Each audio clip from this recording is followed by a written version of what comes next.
Now, if you were to read government press briefings, you would be under the illusion that the UK economy was doing a stellar job. The UK continues its strong and forthright march to absolutely bloody nowhere, to be honest. A colleague of mine used to say, you can't polish a turd, but you can roll it in glitter, and let's just say, they've bought the glitter out big time. So in this video, we're going to be going through some of the reasons why the UK economy has performed so badly. And before pant-wettingly stupid people say so, this is not a political point, this is just a looking at the numbers point. So calm yourselves. The first is growth. Now, whilst inflation, which we'll come back to, has come down, unfortunately, growth forecasts have also been cut. And according to the Office of Budget Responsibility, the UK's kind of key watchdog in this area, the economy grew 0.6% this year. But when you start to compare that to other developed nations, it starts to look pretty meagre growth. I mean, real snail's pace stuff. But at the same time, they've also cut their growth forecast for 2024 and 2025. They had originally forecasted 1.8% and 2.5%,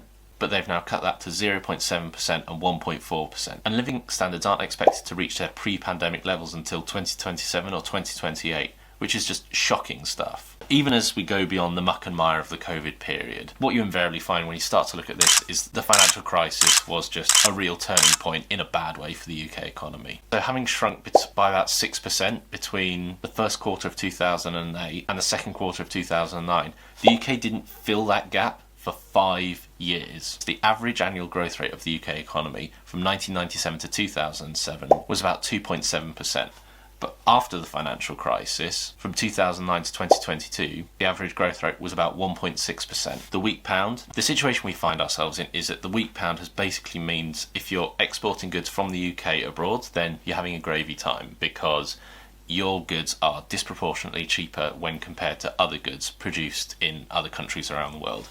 The problem is a weak pound also means that when it comes to importing, your goods are going to be relatively more expensive. Because we are a net importer and the pound is so weak, it means that we are just importing inflation from other countries who may have their own domestic production issues of feed costs, fuel costs, energy costs. All of that stuff will eventually get passed on to the UK. Part of this are consumer preferences. People like Italian wine and French food and American cars or German cars, all of that sort of thing. But part of it is just the constraints of being an island. And so this combination also leads to inflation. As we've said before, inflation has started to come down, but as we talked about in this video just here, this is kind of misleading.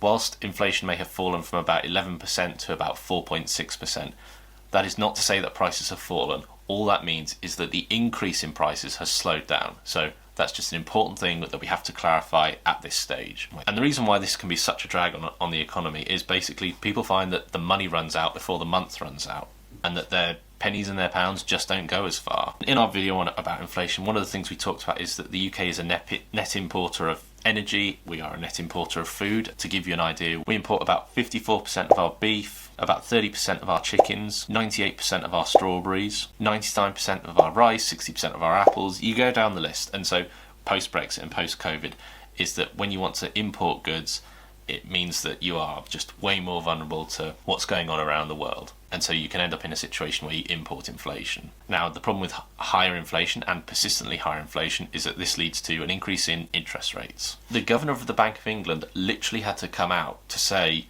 everyone's expecting us to drop interest rates in 2024, but don't bet on it. And that's because the forecasts show that inflation is likely to stay well above 4% into 2025. So given the Bank of England focus on nothing but inflation, which mad as a box of snakes as that is, because that is the only thing they are bothered about, it basically means that interest rates are going to stay higher for longer, which will ultimately be a drag on the economy. Debt. The first is the national debt. Now, the UK national debt has hovered at about 97-ish% of GDP. This is problematic for a few reasons. The first is that at the moment the UK spends about £103 billion a year just on interest payments to service our national debt. Now, obviously, as interest rates go up, that is hugely problematic. That bill potentially will only increase. And it just means that the government has less money kicking around to be able to come to the rescue. And just quickly on this, lots of morons will say, oh, our national debt has only increased for the last 50 years or whatever. But looking at the amount of debt is completely inconsequential because the economy has grown over that time period as well. So when you're thinking about national debt, always think of it as a percentage of GDP because that reflects not only the amount of debt that you have, but also the UK's ability to repay that debt. And the last is corporate debt. There are plenty of companies in the US, they call them zombie companies. These are companies which are just not growing in terms of their productivity, have taken on vast sums of debt when interest rates were very low, and so they are basically just making those debt servicing repayments. Now, this is problematic again for a whole host of reasons, but the prime reason that we're going to be looking at is that companies will just have less money to be investing. They will have fewer resources when it comes to capital investments in plants, machinery, in their people, and so this again is just going to be another longer term drag on the economy, compounded by the fact that interest rates are still rising and are likely to remain high. And this brings us on to lower investment. Investment in the economic sense is best described as the production or spending on goods that will be used to make other goods. We had a really good, strong track record of not just public investment but also private investment. But since 2016, UK investment has basically gone nowhere, whereas when you compare it to other G7 economies, they are up about between 14 and 17%. The reason why investment is so important is that it ultimately drives productivity. It's not just private investment, it's also public investment. The UK is a laggard here as well. That's schools, that's hospitals, that's broadband, that's high-speed internet, that's public infrastructure.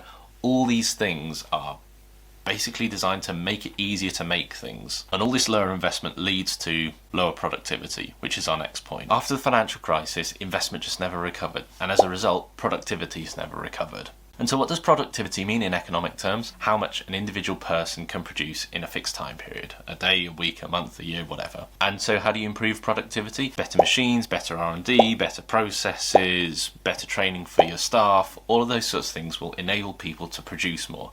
Just think about it for a sec. How much easier is it to send an email than it is to send a letter? And so ultimately, if your productivity isn't growing, then you're in a situation where the only way you can grow your economy is to have people work longer hours or to have more people working. Since the financial crisis, productivity growth has basically flatlined, but had the pre-trend growth continued, then UK productivity would be about 16% higher than where it is now. And there's this old Paul Krugman quote, who's a Nobel Prize winning economist, and he said back in the day that productivity isn't everything, but in the long run it's basically everything. And I think this really illustrates one of the key and fundamental problems that the UK economy has faced for the last 20 or so years, and unless significant policy changes are made, how it's going to fare in future. And really tied to this is the UK now spends less on R&D than it had done in the past, but it also potentially offers the bridge to revolutionise particular industries. For example, the UK used to be an absolute global leader when it came to nuclear fusion, which is seen as kind of the must-have when it comes to clean energy.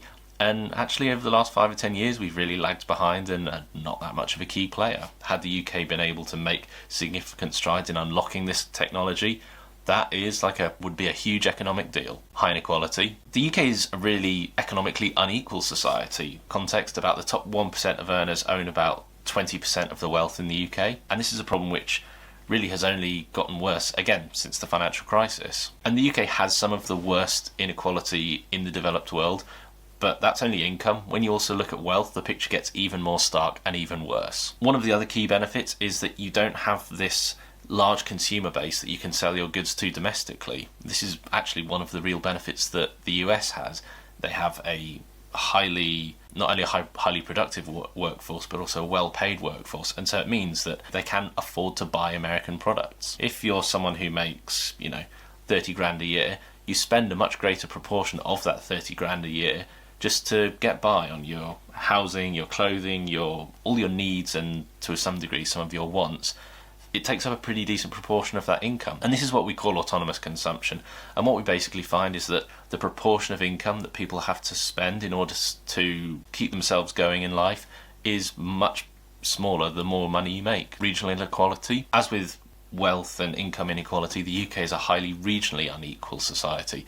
And again, as with the case in income inequality, if you don't have this broad base, this kind of, big middle class that you can sell your products to, we're in a situation where people don't have money in their pockets, and so they can't keep the economy moving. And with all the graphs that we've gone through and all the data that we've analysed, one of the things that you'll notice is we have this upward trend, financial crisis, flatlined. And it almost doesn't matter which of these variables you look at, investment, productivity, growth, whatever it is, it seems to be the same story across the board. In this video, we've talked about some of the really key challenges that the UK economy faces and why it's had this really shit and anemic growth basically since the financial crisis. Now, comment down below if you'd like me to do a video about some of the policy solutions in a non-political and ideal world we could implement in order to get the economy moving again. Thanks very much for watching. Peace.